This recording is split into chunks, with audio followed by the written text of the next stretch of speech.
अल्फाज की दुनिया में आपका इस्तकबाल है। हम इंटरनल बॉडी पार्ट्स के बारे में आज बात करेंगे।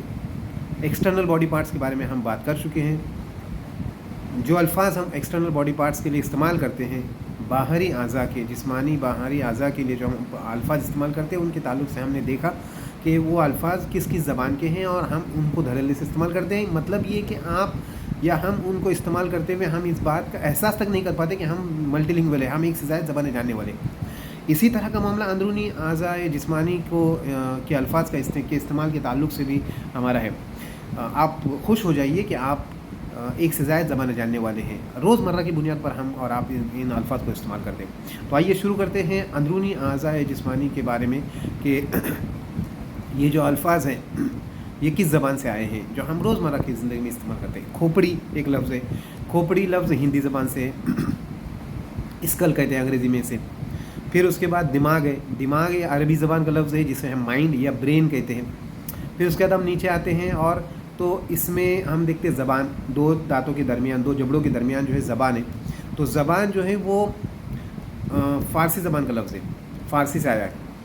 तो ज़बान दरअसल दो तरह की होती है। एक ज़बान वो जो टंग, ये जो दो जबड़ों के दरमियान है, और एक ज़बान वो जो अलग अलग ज़बानें हैं। जैसे एक ज़बान वो है जो हम आप बोल रहे हैं, समझ रहे हैं, जिसमें हम अपना मतमे नज़र या हमारी बात लोगों तक पहुंचाते हैं। जो अलग अलग ज़बान हैं, इलाके की निस्बत से ज़बान है, मराठी है, संस्कृत है, हिंदी है, उर्दू है, फ़ारसी है, अरबी है, अंग्रेज़ी है और बहुत सारी ज़बानें आप जानते हैं, हम जानते हैं। फिर उसके बाद ज़बान, ये फ़ारसी ज़बान का लफ्ज़ हुआ। फिर उसके बाद हम और थोड़ा नीचे आते हैं तो हमको फेफड़े, सीने के पास आते हैं तो हमको फेफड़े हैं, दिल है, जिगर है। फेफड़े हिंदी ज़बान का लफ्ज़ है जिसको अंग्रेज़ी में लंग्स कहते हैं। दिल फ़ारसी ज़बान का लफ्ज़ है जिसे अंग्रेज़ी में हार्ट कहते हैं, हिंदी में मन कहते हैं और संस्कृत में हृदय कहते हैं। फिर उसके बाद जिगर आता है। जिगर को लीवर कहते हैं अंग्रेज़ी में, और जिगर फ़ारसी ज़बान का लफ्ज़ है। फिर हमारे जिस्म के अंदर आंतें होती हैं, एक छोटी आंत होती है, एक बड़ी आंत होती है। तो आंत ये हिंदी ज़बान का लफ्ज़ है। फिर उसके बाद हम आते हैं, नाफ़ होती है। यहाँ इसका एक हिस्सा बाहर होता है, एक हिस्सा अंदर होता है। तो नाफ़ होती है। नाफ़ जो है ये फ़ारसी ज़बान का लफ्ज़ है और हमारे इलाके में, महाराष्ट्र में या कोकन में, इस नाफ़ के लिए जो है ना आम तौर पर आम गुफ्तगू में बेम्बी का लफ्ज़ इस्तेमाल करते हैं। तो ये समझ लीजिए आप मराठी लफ्ज़ है, समझ लीजिए आप इलाकाई लफ्ज़ है, लेकिन बेम्बी इस्तेमाल होता है। मुझे लगता है हिंदी में भी बेम्बी इस्तेमाल होता है। अंग्रेज़ी में उसको नवल कहते हैं, नवल कहते हैं। फिर उसके बाद हम आते हैं, उससे थोड़ा नीचे आते हैं तो शर्मगाह आती है। शर्मगाह, औरतों की शर्मगाह अलग है, मर्दों की शर्मगाह अलग है। औरतों की शर्मगाह को वेजिना कहते हैं, मर्दों की शर्मगाह को पीनिस कहते हैं। पीनिस को उर्दू में शर्मगाह ही कहते हैं और औरतों की शर्मगाह को भी शर्मगाह ही कहते हैं, वेजिना को भी शर्मगाह ही कहते हैं। अलबत्ता मैं अभी दो अरबी और फ़ारसी के दो ऐसे अल्फाज, चार अल्फाज मैं आपको ऐसे बताऊँगा जो इन दोनों के नाम, दोनों को अलग अलग नामों से याद करते हैं। जैसे कि मर्द की शर्मगाह जो पीनिस होती है, उसको अरबी में दो अल्फाज है, एक है उज़्व तनासुल और एक है ज़कर। ये दो अल्फाज है अरबी ज़बान के, और किसी ज़बान के नहीं मैं कह रहा हूँ, अरबी ज़बान के अल्फाज है। और शर्मगाह एक हमको इस्तिलाह मिली हुई है, वो फ़ारसी ज़बान से मिली हुई है। तो मर्द का पीनिस, ज़कर और उज़्व तनासुल। और औरतों का की जो शर्मगाह है उसे फ़र्ज कहते हैं अरबी में और अंदामे निहानी कहते हैं फ़ारसी में।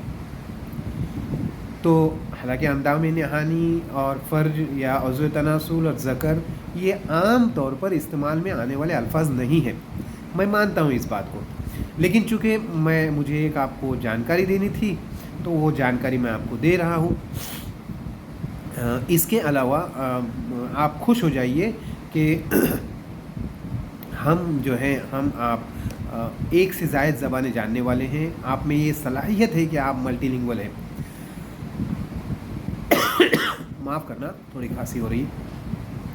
अच्छा, फिर उसके बाद हमारा जिस्म में हमारी ये बॉडी, ये होती है जिल्द, होती है जिल्द, जिसे जिल्द कहते हैं अरबी में, स्किन कहते हैं अंग्रेज़ी में, और चमड़ा या चमड़ी कहते हैं मराठी में, हिंदी में। तो ये जिल्द हुआ। फिर उसके बाद हड्डियाँ होती है, हड्डियाँ तो माजरत खाऊँ मैं माफ़ी चाहता हूँ आपसे, थोड़ी आवाज़ में थोड़ी गड़बड़ आ गई। तो हड्डी होती है, हड्डी है या हड्डी जो है हिंदी ज़बान का लफ्ज़ है और वो आम तौर पर हम इस्तेमाल करते हैं और कोई दूसरा लफ्ज़ हम यहाँ इस्तेमाल नहीं करते। तो मुझे लगता है आज के लिए इतना काफ़ी है। आप खुश हो जाइए कि आप एक से ज़्यादा ज़बानें जानते हैं और ये सिलसिला भी हम जारी रखेंगे। तो चूँकि हमें और ज़िंदगी में हमारे आसपास जो ऐसे बहुत सारे अल्फाज हैं जो हम रोज़मर्रा की ज़िंदगी में इस्तेमाल करते, डेली रूटीन में हम उसको इस्तेमाल, उन अल्फाज को इस्तेमाल करते हैं, लेकिन हम नहीं जानते कि वो अल्फाज किस ज़बान के। तो ऐसे बहुत सारे अल्फाज के बारे में अभी हम जानेंगे और खुशियाँ मनाइए इस बात के लिए कि आप एक से ज़्यादा ज़बानें जानने वाले हैं, एक से ज़्यादा ज़बानों के अल्फाज को जानने वाले हैं। बहुत बहुत शुक्रिया।